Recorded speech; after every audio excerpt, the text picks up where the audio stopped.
et noh. Nii, aga Nahki nurgalöök ning pääseb seal lõgi ja jälle Savitski ja veel kord Savitski, uskumatu töö praegu, uskumatu töö Kalju väravahi poolt. Fantastilist mängu on teinud Danil Savitski praegu Kalju väravas. See on see mees, kes hoiab praegu meeskonda Levadia vastu üleval. Muidu oleks nad ammu juba põhjas. Absoluutselt, siin oli muidugi jällegi kaks suurepärast tõrjet. Nahkid muidugi väga hea nurgalöök ning kõigepealt jah, sealt pääsesid ja veel kord jõuab sealt kaks pealelööki, üks vist oli Kuusivilt ja teine kas Sander Murilt. Aga kumb Mõsto Kägo peavad paremini oma mängu kätte saama. Ning veel ka muidugi Vitali Leiten on praegu esimese veerandtunni jooksul väga aktiivne vasakul äärel olnud, ehk Pimentel on temaga hädas olnud. Pimentel või siis Kaukere peaks rohkem tagasi töötama. Et ka see on õige. Teine nurgalöök Levadiale. Nahk jällegi nüüd tagapostis, aga seekord olid Kalju kaitsjad kindlad, tuleb see uus peale.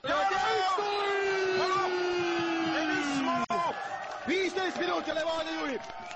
No nüüd oli muidugi Malov täiesti ka sinna ära unustatud vabaks, aga muidugi see löögi nurk oli ju väga terav, et vaatame seda olukorda kordusest, et ma juhuse palju sealt meeste vahelt läks ja nüüd lihtsalt Savitski ei näinud seda momenti.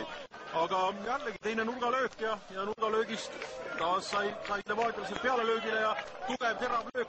Seal mängiti praegu nurgalöök Morozovi pea peale, Arruda lükkas palli minema ja karistusest välja, aga seal just nimelt Deniss Malov oli ootel ja Anti Kõlu, no sellise matakaga lendas küll praegu see Tartanile, et päris kole oli kohe vaadata, aga õnneks läks hästi. Ja saab jätkata, aga jällegi standardolukord ja need on olnud Nõmmel siin teisel poolel päris ohtlikud ja teravad.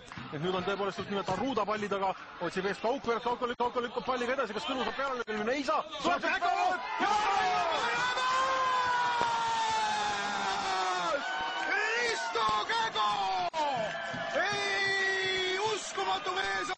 Kes selle viigi värava lööb. Nüüd on siis nurgalöök ja saab jällegi Savitski palli rusikatega minema lüüa, aga võimalus kukub ja penalti Levadiale.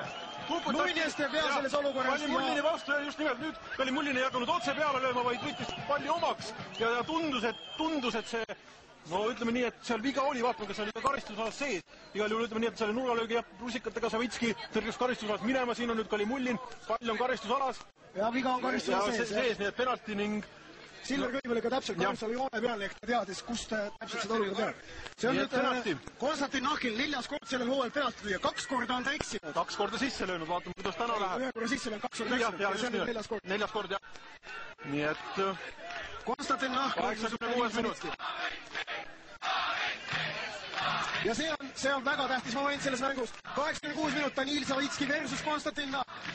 Levadial võimalus mängus taas juhtima minna seda kohtumist ning Konstantin Nahk versus Danil Savitski. Kumb jääb peale? Nahk lööb ja lööb värava! Levadia asub 86. minutil mängu taas juhtima. Konstantin Nahk on täpne penaltiga ning mänguseis on 2-1 Levadiale. No ütleme nii, et nüüd teise poole ja mängukäigu põhjal, kindlasti Levadia, olgem ausad, seda võitu või 3 võidupunkti ei vääriks. Selinski vastu Nahk hoiab palli mängus, lükkab Malovile ja kohtumine on lõppenud.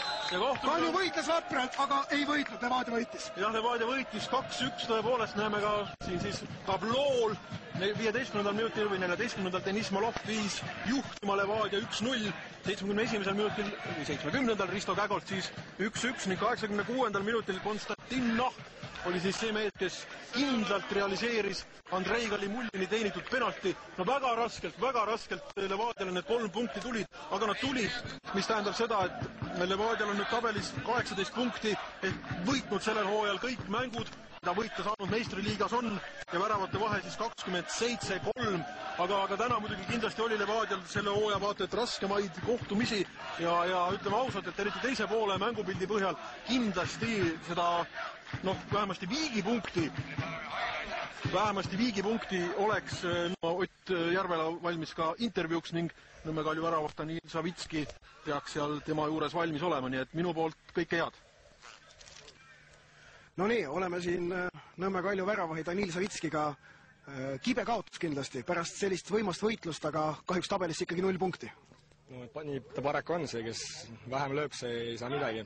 Alustasime hästi. Ise tõin paar head momenti välja, aga lasime sukse nõmeda värava ja teine poolega oli, ma arvan, et täiesti meie oma kuni selle penaldini. Nõmme, ma teadsin, et ta lööb paremasse. Ta oli 2 eelmist lõi mööda paremasse, aga tark mees vahetas nurka. No alguses sul esimene hooaeg sellel hooajal esimene mäng sellel hooajal meistriliigas pärast Rene Gaasi neid, ütleme mitte nii ebakindlaid esitusi peatreeneri saatis väravasse, kas närv oli ka alguses sees? No kas just närv, aga sihuke mõnus ärevus nagu ikka, kui on siuksed suuremad mängud ja ei närveerinud, pigem sihuke mõnus ärevus, et saab lõpuks mänguda. Mis meeskonnaga alguses lahti oli? Esimesel poolel Kalju mäng kohe alguses üldse ei läinud käima, esimesed 15 minutit olid täitsa kohutavad. Liiga palju üritasid pikka taguda kogu aeg ja ei tulnud välja, sattusid paanikasse selle peale, et palli valdus, ma arvan, oli kuskil 70-30 heal juhul ja see tekitas närvi meeskonnas, ja ma üritasin tagant küll neile öelda, et mängige rohkem maast, et pikk ei tule välja, et neil on see Morozov on pikk ja Tõnist on küll lühike, aga hea hüppega, et ei tulnud kuidagi välja. Poolele rääkisime, et peaks mängima madalamat palli, tulime välja, arvates, et tegelikult Levadia hakkab teist poolega suruma, aga nad ei hakanud alguses suruma ja võtsime initsiatiivi enda kätte ja nii see teine pooleg oli tunduvalt parem kui esimene. Mis peatreener Aurelio peamine sõnum oli poolel riietusruumis? Et 1-0 pole kaotatud mäng, et minge ja võidelge lõpuni. No, läksite, võitlesite, aga seekord siis ei tulnud? Ei tulnud, jah. Tahaks seda penaldi olukorda pärast korduses seal vaadata ja muidugi meie löödud värav ka, ma ei tea, mille peale nad seal apelleerisid, aga on mille üle tööd teha videokorduses. Mis nüüd edasi? Järgmine mäng ei tule suur mitte kergem, võõrsil Narva Trans. Jah, Narvaga ei oskagi midagi praegu öelda, et selline koosseis peaks suutma teise poole näitel Narvale vastu astuma, kes väravahvast alustab, seda ma ei oska öelda antud hetkel. Aga tahaksid ise alustada? Otse loomulikult. Aitäh, Aleksei, ja ma arvan, et sellega me Hiiult ka lõpetame.